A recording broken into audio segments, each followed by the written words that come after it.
Foi Salomão,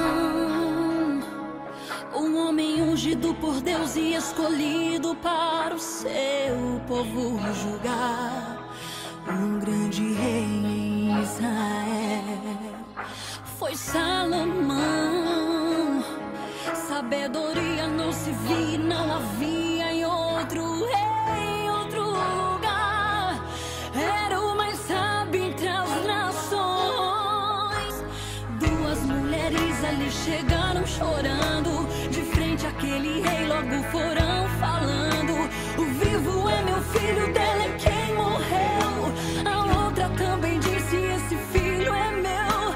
Estava em meu seio quando eu acordara, e a criança dela morta já estava. Por isso, rei, te peço, julga o meu favor. Deus sempre é fiel e da mãe sabe a dor. E o rei disse: traga essa criança, eu vou cortar, e a metade do filho a cada mãe vou entregar.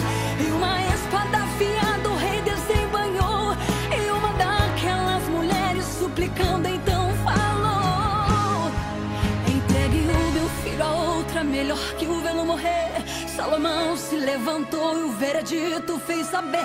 Entregou o menino àquela mãe e disse: